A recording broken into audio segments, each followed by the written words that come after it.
Hello students, मैं doctor Anupreeta Mishra आज आप लोगों को ट्रांसफार्मर की एक और टेस्ट समझाने जा रही हूँ जिसे बैक टू बैक टेस्ट या सम्पनर्स टेस्ट या रीजनरेटिव टेस्ट बोलते हैं।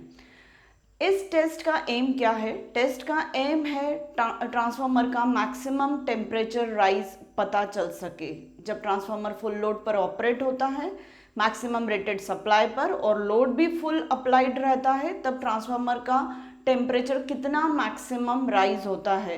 अब मैक्सिमम टेम्परेचर राइज हमें क्यों पता होना चाहिए? मैक्सिमम टेम्परेचर राइज हमें ट्रांसफार्मर में भरे हुए ऑयल की वजह से पता होना चाहिए कि कहीं उसका ब्रेकडाउन तो नहीं हो जा रहा है उस टेम्परेचर पर, तो इसलिए ये टेस्ट परफॉर्म की जाती है। अब जैसा कि अभी मैंने कहा कि ट्रांसफार्मर फुल लोडेड होना चाहिए और सप्लाई वोल्टेज रेटेड होना चाहिए, तो हम ये जो maximum temperature rise actually transformer का ड्यूरिंग द ऑपरेशन कितना होगा वो पता चलेगा। तो या तो इस टेस्ट को परफॉर्म करना है, मतलब मैक्सिमम टेम्परेचर राइज पता करना, इस टेस्ट को नहीं, मैक्सिमम टेम्परेचर राइज अगर मुझे पता करना है तो मेरे पास दो तरीके हैं। एक तो ये है कि मुझे ट्रांसफार्मर को या तो फुल्ली लोडेड कर दूं मैं और फिर ट्रांसफार्मर को कुछ घंटों के लिए एक दो दिन के लिए चला के देखूं लगातार, क्योंकि डिस्ट्रीब्यूशन ट्रांसफार्मर या पावर ट्रांसफार्मर्स कई घंटों तक एक दो दो दिन चार दिन तक चलते रहते, तो हम उसको चला कर देखें तब हमें पता चलेगा कि इसका मैक्सिमम टेम्परेचर राइज कितना होता है। या फिर मैं ट्रांसफार्मर में short circuit test full load वाली और ओपन सर्किट टेस्ट जो है रेटेड सप्लाई वोल्टेज वाली एक साथ होने दूं। क्यों ऐसा बोल रही हूँ मैं? रेटेड सप्लाई वोल्टेज अगर हम रखते हैं तो जो ओपन सर्किट टेस्ट के दौरान जो हम मेजर करते थे आयरन लॉसेस, वो full iron losses, maximum iron losses होते थे। तो इधर से रेटेड सप्लाई वोल्टेज देने पर मैक्सिमम आयरन लॉसेस हो रहे होंगे और फुल लोड करंट बहाने पर मैक्सिमम कॉपर लॉसेस हो रहे होंगे। तो जब ये दोनों लॉसेस अपने मैक्सिमम पे होंगे और बहुत देर तक ऐसे ट्रांसफार्मर चलेगा, तब तो मैक्सिमम टेम्परेचर राइज ट्रांसफार्मर का अटेन हो पाएगा। मैं फिर से रिपीट करूं, ट्रांसफार्मर का मैक्सिमम टेम्परेचर राइज पता करना है तो दो तरीके हैं। या तो ट्रांसफार्मर को मैं फुल्ली लोडेड रखूं और एक दो दिन तक चला कर देखूं, या फिर ट्रांसफार्मर में मैं शॉर्ट सर्किट टेस्ट और ओपन सर्किट टेस्ट एक साथ कंडक्ट करूं, मैक्सिमम रेटेड सप्लाई वोल्टेज दूं तो मैक्सिमम आयरन लॉसेज होंगे और फुल लोड करंट बहने दूं तो शॉर्ट सर्किट टेस्ट की वजह से मुझे क्या मिलेगा? मैक्सिमम कॉपर लॉसेस मिलेंगे, तो मैक्सिमम टेम्परेचर राइज अटेन होगा ट्रांसफार्मर का। तो इन दो तरीके में से हम किसी भी एक तरीकों को फॉलो करके मैक्सिमम टेम्परेचर राइज पता कर सकते हैं। अब हमें चॉइस करना है कि हमें शॉर्ट सर्किट टेस्ट और ओपन सर्किट टेस्ट होने देनी है एक साथ, कि हमें ट्रांसफार्मर को फुल लोड पे चलाते रहना है। दोनों में से एक चॉइस करके हमें मैक्सिमम टेम्परेचर राइज पता करना है।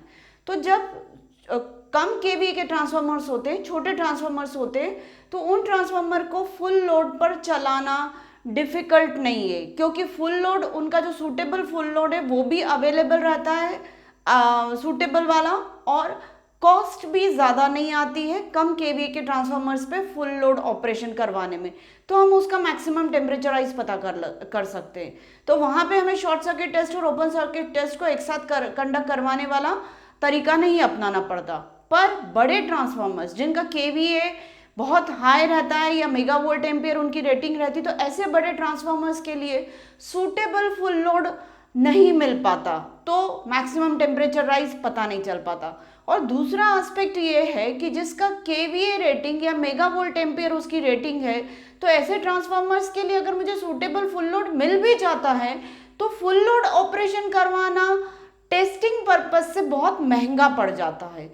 तो फिर ऐसे बड़े ट्रांसफार्मर्स का जिनका मुझे टेम्परेचर राइज पता करना है, तो मैं उनके लिए ऑप्ट करूंगी बैक टू बैक टेस्ट या सम्पनर्स टेस्ट या रीजनरेटिव टेस्ट। अब अभी मैंने आपको एम बताया कि पर्पस क्या है और साथ में सिग्निफिकेंस भी बता दिया कि क्या सिग्निफिकेंस है बैक टू बैक टेस्ट करवाने का। और बैक टू बैक टेस्ट में हम शॉर्ट सर्किट टेस्ट और ओपन सर्किट टेस्ट साथ में परफॉर्म करते हैं, हम ट्रांसफार्मर को फुल्ली लोडेड नहीं करते। तो यहाँ सिग्निफिकेंस मैंने बैक टू बैक टेस्ट का बताया है, ये बताते हुए कि हमें ट्रांसफार्मर का फुल लोड वाला ऑपरेशन नहीं करना है मैक्सिमम टेम्परेचर राइज पता करने के लिए, क्योंकि ये महंगा है और सुटेबल लोड नहीं मिलता, तो हम back to back test perform करते हैं। तो हमारे एम जो इतनी देर से मैं समझा रही हूँ उसमें आपको एम जो है वो प्रॉपरली समझ में आ गया होगा कि मैक्सिमम टेम्परेचर राइज पता करना है, और ये पता करना है तो हमें शॉर्ट सर्किट टेस्ट और ओपन सर्किट टेस्ट साथ में कंडक्ट होने देना है। और ये कौन से ट्रांसफॉर्मर्स के लिए हम परफॉर्म करते हैं, जैसा अभी मैंने बताया मेगा वोल्ट एम्पियर रेटिंग के ट्रांसफॉर्मर्स के लिए या केवीए जिनका बहुत है। अब ये टेस्ट परफॉर्म कैसे करते हैं, ध्यान से सुनिएगा। बुक्स में एक्सप्लेनेशन दिया हुआ है, हम लोगों ने भी बुक से ही पढ़ा हुआ है, पर दो सेंटेंसेस के बीच में एक्चुअल क्या इलेक्ट्रिकल कॉन्सेप्ट लग गया या पर्टिकुलर किसी स्टेटमेंट को एक्सपेरिमेंट को समझाते टाइम किसी स्टेटमेंट में क्या इलेक्ट्रिकल कॉन्सेप्ट लग गया है, ये कई बार बुक्स में मिसिंग रहता है। और मिसिंग इसलिए होता है क्योंकि ऑथर ये सोचता है कि बच्चे पहले का पूरा पढ़ चुके हैं, उनको कॉन्सेप्ट क्लियर है, इसलिए ये लोग समझ जाएंगे। पर मैं वही आप लोगों को समझाने की कोशिश करती हूँ, जो बुक्स में लिखे हुए स्टेटमेंट से जो चीज़ क्लियर नहीं होती है वो मैं आपको समझाना चाह रही हूँ। तो ऐसा ही कुछ इस टेस्ट के साथ मेरा एक्सपीरियंस है कि बुक से जब पढ़ते हैं तो मुझे शुरू में मुझे भी नहीं समझ में आया था अपने बीटेक के टाइम पे, या इनफैक्ट जब मैंने पढ़ाना शुरू किया था, धीरे धीरे करके जब मेरा पूरा बेस क्लियर था और हुआ और उन्हीं बेस वाले कॉन्सेप्ट्स को मैंने इम्प्लीमेंट किया, तब जाके ये टेस्ट एक्चुअली लॉजिकली कैसे परफॉर्म हो रही वो मुझे समझ में आया था। तो चलिए समझ लेते हैं। बैक टू बैक टेस्ट नाम से समझ में आ रहा कि दो आइडेंटिकल ट्रांसफॉर्मर्स लेते हैं, एक TR1 और एक TR2, और दोनों को बैक टू बैक कनेक्ट करते हैं। बैक टू बैक का मतलब ये है कि दोनों फेज अपोजिशन में कनेक्ट होते हैं। फेज अपोजिशन का मतलब ये है कि दोनों की सेकेंडरीज जो है वो अपोजिशन में कनेक्ट होती है, तो उसमें से कोई करंट नहीं फ्लो हो पाता दोनों में से, क्योंकि वो दोनों अपोजिट पोलैरिटी में कनेक्टेड होती है। ये सारे पॉइंट्स मैं अभी आपको समझाती हूँ कैसे। ये जो बैक टू बैक टेस्ट का मैंने सर्किट डायग्राम आपको शो कर दिया है, दो आइडेंटिकल ट्रांसफार्मर TR1 और TR2 हम यूज कर रहे हैं, और ये हमारा सप्लाई है। और यहाँ पर मैंने एक वोल्ट मीटर जो रेटेड सप्लाई वोल्टेज के अगेंस्ट लगा हुआ है, एक एमीटर है और एक वॉट मीटर लगा हुआ है, और ये दोनों वाइंडिंग्स जो है ये पैरेलल में कनेक्टेड है। दोनों ट्रांसफार्मर्स की प्राइमरीज जो है वो पैरेलल में कनेक्टेड है। तो ये सप्लाई ये पूरा हो गया, और ये पैरेलल में कनेक्टेड है और ये पैरेलल में कनेक्टेड है, दोनों आपस में पैरेलल में कनेक्टेड है। तो ये पूरा सर्किट जो है वो है आपका नो लोड टेस्ट का। और यहाँ से जो हम सप्लाई का कुछ परसेंटेज ही वोल्टेज लेंगे थ्रू रेगुलेटिंग ट्रांसफार्मर या ऑटो ट्रांसफार्मर होता है जिसको वेरिएक भी बोलते हैं। तो ये वेरिएक के थ्रू पूरा सप्लाई वोल्टेज ना लेते हुए कुछ परसेंटेज ऑफ सप्लाई वोल्टेज लेते हैं और इनकी सेकेंडरीज जो सीरीज में कनेक्टेड है उसको फीड करते हैं। तो एमीटर हमें वो करंट मेजर करके देता है जो इस सप्लाई के थ्रू फीड हो रहा है। वॉट मीटर हमें उससे रिलेटेड पावर कितनी जा रही है वो मेजर करके देता है, वॉट्स पावर, इस तरीके से। और वोल्टेज के लिए हम यहाँ वोल्ट मीटर भी मैं लगा सकती हूँ। तो यहाँ वोल्ट मीटर मुझे V2 मेजर करके देगा, जो कि ये बताएगा कि एक्चुअल सप्लाई वोल्टेज कितना जा रहा है, मतलब फुल सप्लाई वोल्टेज रेटेड वाला नहीं जा रहा है, उसका कितना परसेंटेज जा रहा है मैं ये V2 से देख सकती हूँ। तो यहाँ से जो पूरा कनेक्शन है वो शॉर्ट सर्किट टेस्ट का है, और यहाँ से जो पूरा कनेक्शन है वो ओपन सर्किट टेस्ट का है। अब जब यहाँ से कनेक्शन ओपन सर्किट टेस्ट का है तो ये प्राइमरीज जैसा काम कर रही है और ये सेकेंडरीज जैसा काम कर रही है। और जब यहाँ से शॉर्ट सर्किट टेस्ट परफॉर्म कर रही हूँ, मतलब यहाँ पे मैं सप्लाई दे रही हूँ शॉर्ट सर्किट टेस्ट का, तो ये प्राइमरी है और वो सेकेंडरी है। अब इसके बाद आप ध्यान से समझिएगा, पहले मैं नो लोड टेस्ट समझा रही हूँ।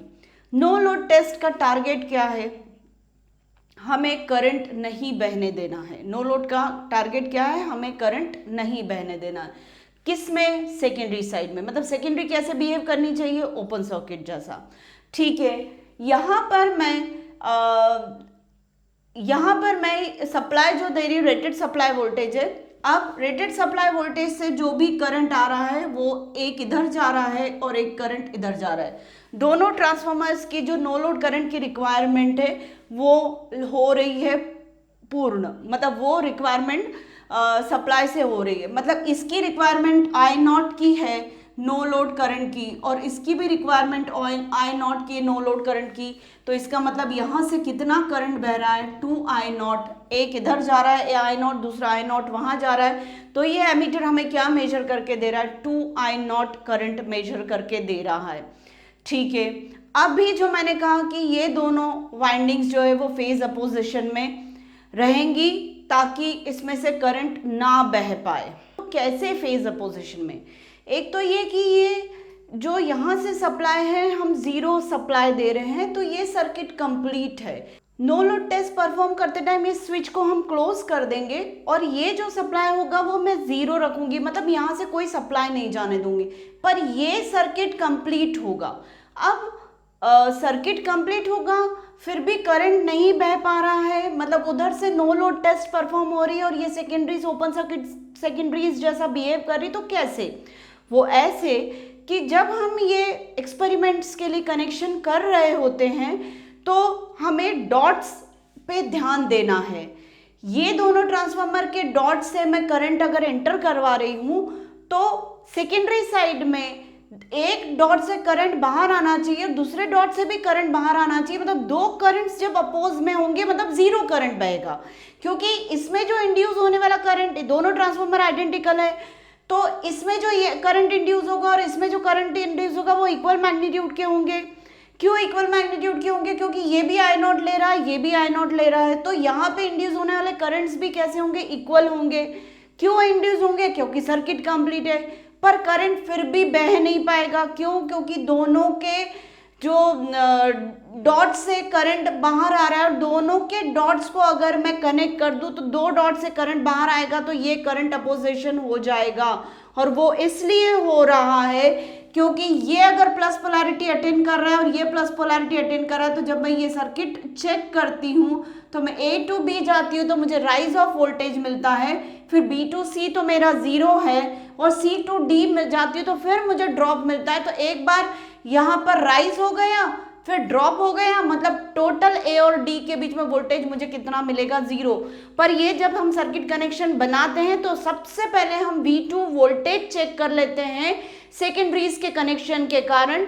या तो दोनों, अगर मैं B और C को ना कनेक्ट करूं, मतलब दोनों डॉट्स वाले टर्मिनल्स को, एक ट्रांसफार्मर के डॉट वाले टर्मिनल सेकेंडरी का और दूसरे ट्रांसफार्मर का डॉट वाला टर्मिनल सेकेंडरी का आपस में ना कनेक्ट करूं और गलती से यहाँ पर डी कनेक्ट हो जाए C की जगह, मतलब B से D कनेक्ट हो जाए, तो ये टोटल जब मैं मेजर करने जाऊंगी वोल्ट मीटर के अक्रॉस का वोल्टेज इस टर्मिनल और इस टर्मिनल के बीच में, तो मुझे ट्वाइस वोल्टेज मिलेगा।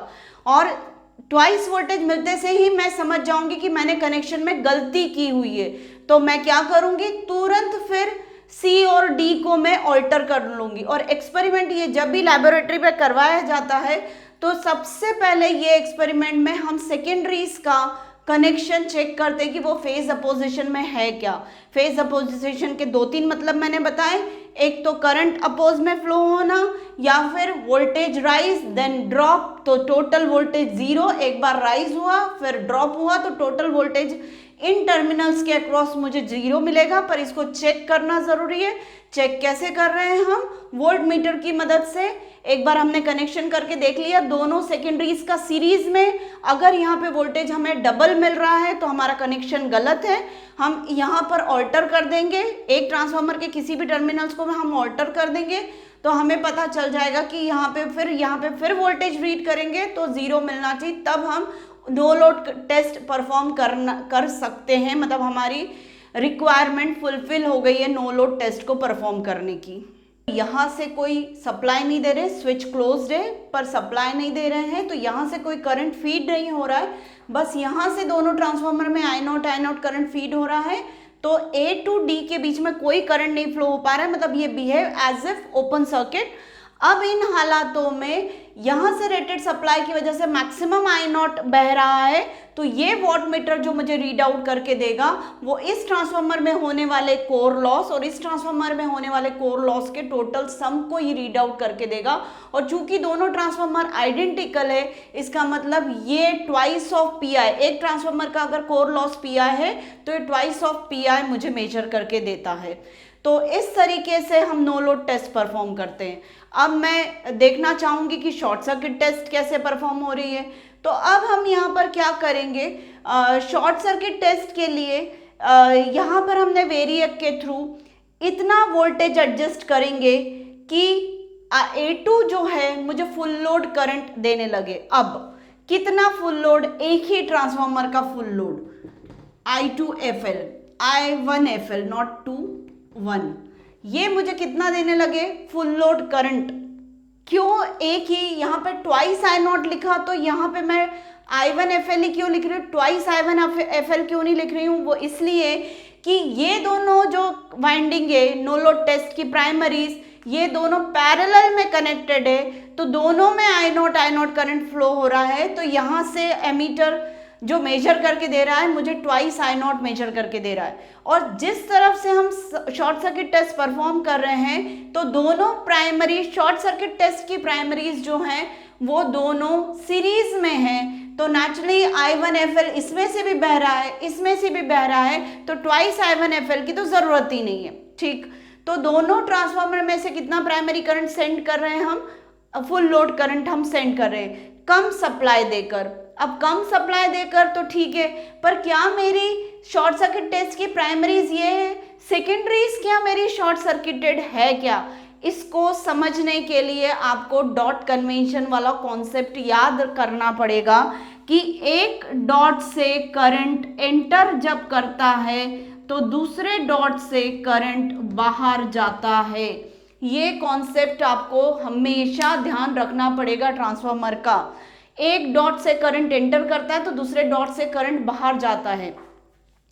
जब मैंने नो लोड टेस्ट परफॉर्म कर रही थी तो दोनों के डॉट से करंट जो है प्राइमरीज में जा रहा था और दोनों के डॉट से सेकेंडरीज से करंट बाहर आ रहा था, पर यहाँ कनेक्शन फेज अपोजिशन में कर दिया था।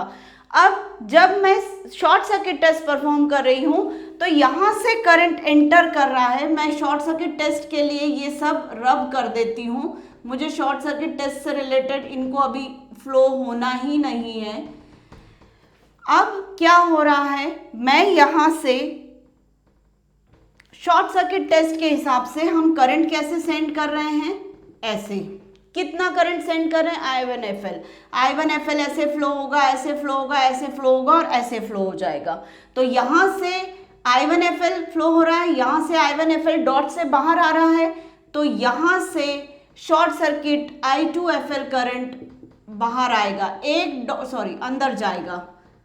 अभी मैंने कॉन्सेप्ट बताया कि ये करंट सर्किट कनेक्शन की वजह से I1FL ऐसा आया और इस डॉट से बाहर जा रहा है, तो इस डॉट से एंटर करेगा। वही कॉन्सेप्ट, एक डॉट से करंट अगर एंटर कर रहा है तो दूसरे डॉट से बाहर जाएगा, तो इस डॉट से अगर बाहर जा रहा है तो इस डॉट से करंट एंटर करेगा। ठीक है, अब ये करंट यहाँ आया, I1FL यहाँ आया, C से एंटर कर रहा है, तो यहाँ से क्या होगा, बाहर जाएगा। इसके एक डॉट से करंट एंटर कर रहा है एक वाइंडिंग की, तो दूसरे वाइंडिंग के डॉट से करंट बाहर जाएगा। कितना, I2FL ही, क्योंकि इंड्यूस ही वही होगा ना। इसकी प्राइमरी में फुल लोड करंट बह रहा है तो सेकेंडरी में भी नेचुरली फुल लोड करंट ही फ्लो होगा, इंड्यूस होने वाला। पर ये वाला करंट I1FL है, वो वाला करंट I2FL है, इस तरीके से। अब मैं चेक करती हूं कि सेकेंडरीज में मुझे शॉर्ट सर्किट हालात मिल रहे हैं कि नहीं। शॉर्ट सर्किट हालात जब मिलेंगे तभी मैं कहूंगी कि मेरी शॉर्ट सर्किट टेस्ट यहाँ से रियलाइज हो रही है या सक्सेसफुल हो रही है। तो जब हमने I1FL ऐसे भेजा, इस डॉट से करंट बाहर आ रहा है तो इस डॉट से करंट एंटर होना चाहिए, तो वो एंटर हो रहा है। फिर इस डॉट से करंट एंटर हो रहा है तो इस डॉट से बाहर जाना चाहिए। अब मैं इसकी सेकेंडरीज में चेक कर लेती हूँ कि शॉर्ट सर्किट हालात बन पा रहे हैं कि नहीं। तो चलो देखते हैं। यहाँ से करंट अंदर आया, ऐसे फ्लो होगा, यहाँ से बाहर जाएगा, फिर यहाँ से एंटर हुआ, फिर ऐसे जाएगा, फिर ऐसे बाहर जाएगा, ये हुआ और ऐसे फ्लो हो जाएगा। मतलब करंट की डायरेक्शन कैसे होगी, इस तरीके से करंट की डायरेक्शन ये वाली फॉलो होगी। करंट की डायरेक्शन ये वाली फॉलो होगी। मैं इस पर ब्लैक से एरोज बना देती हूं ताकि आपको समझ में आ जाए कि करंट कैसे फ्लो हो रहा है। ये डायरेक्शन होगी करंट की। अब देखिए, जो प्राइमरीज में बहने वाले I1FL की वजह से सेकेंडरीज में जो I2FL जनरेट हुआ वो कैसे फ्लो हो रहा है, ऐसे। क्या इसमें से करंट का कोई भी सेगमेंट इधर और इधर बह पा रहा है? नहीं, ना तो करंट का डाइवर्शन यहां हो ही नहीं रहा है। ये पाथ जो अभी मैंने एरोज लगा के ब्लैक एरो से वगैरह बताया था, डैश डैश रेड से किया था, वही पाथ मैंने टर्मिनल्स को नाम देके ए के अपोजिट ए डैश दे दिया, बी के अपोजिट बी डैश दे दिया, सी के अपोजिट सी डैश, डी के अपोजिट डी डैश और यहाँ ई और एफ दे दिया। तो जो करंट फ्लो होगा वो ए डैश से सी डैश, फिर सी डैश से डी डैश, फिर डी डैश से ई से एफ, एफ से बी डैश और वापस ए डैश, ऐसा I2FL ऐसे सर्कुलेट होगा। मतलब करंट का सर्कुलेशन सिर्फ इन दोनों वाइंडिंग्स में फ्लो होके रह जाएगा, बाहर उसका कोई इम्पैक्ट ही नहीं आएगा, कोई इफेक्ट ही नहीं आएगा। तो यहाँ से जो 2I0 आना कंटिन्यू था वो आता रहेगा, तो ये रीडिंग देता रहेगा आयरन लॉसेस की। और यहाँ पे जो है शॉर्ट सर्किट डेवलप हो रहा है, फुल लोड करंट फ्लो करवा रहे हैं, तो फुल लोड पर हम शॉर्ट सर्किट टेस्ट परफॉर्म कर पा रहे हैं इधर से। तो ये जो वॉटमीटर हमको इधर से सप्लाई देगा वो फुल लोड कॉपर लॉसेस की देगा, दोनों ट्रांसफार्मर की। तो कॉपर लॉसेस की जो रिक्वायरमेंट है पावर की वो यहाँ से सप्लाई हो रही है, ट्वाइस ऑफ PCFL हो रहा होगा। इस तरीके से हम क्या परफॉर्म करते हैं, शॉर्ट सर्किट टेस्ट और open circuit test simultaneously perform करते हैं। और अगर मुझे टेम्परेचर मेजरमेंट हाईएस्ट वाला मेजर करना है तो इसको ट्रांसफार्मर को 2-3 दिन तक लगातार 2 दिन तक चलाते रहते हैं, 48 आवर्स तक, और 1-1 घंटे बाद इसके ऑयल का टेम्परेचर मेजर करते रहते हैं। तो जब इस तरीके हालात 2 दिन तक रहते हैं और 1-1 घंटे बाद ऑयल के टेम्परेचर को मेजर करते हैं तो मैक्सिमम टेम्परेचर राइज हमें पता चल जाता है। तो ये टोटल वे है बैक टू बैक टेस्ट का या संपनर टेस्ट का। संपनर जो नाम था वो साइंटिस्ट का नाम था जिसने ये इन्वेंट की है मेथड, और बैक टू बैक का मतलब दोनों ट्रांसफार्मर को फेज अपोजिशन में कनेक्ट करते हैं, इसलिए बैक टू बैक टेस्ट नाम दिया। तो उम्मीद है आपको ये समझ में आई होगी test, back to back test या संपनर टेस्ट। ये जो फर्स्ट ईयर के कोर्स में नहीं है ये टेस्ट कोर्स में है मशीन 1 में। तो सेकेंड ईयर या थर्ड ईयर के बच्चे पढ़ते हैं अलग अलग यूनिवर्सिटीज़ में ऑल ओवर इंडिया। तो उम्मीद करती हूँ कि आप लोगों को समझ में आया होगा पूरा एक्सप्लेनेशन। कोई भी डाउट हो तो आप कमेंट सेक्शन में लिख के भेज सकते हैं। मैं रिक्वेस्ट करती हूँ फिर से कि आप मेरे चैनल को लाइक शेयर और सब्सक्राइब करें, और आज का वीडियो अगर आपको पसंद आया तो तुरंत लाइक करके मुझे इनकरेज करिए। Thank you.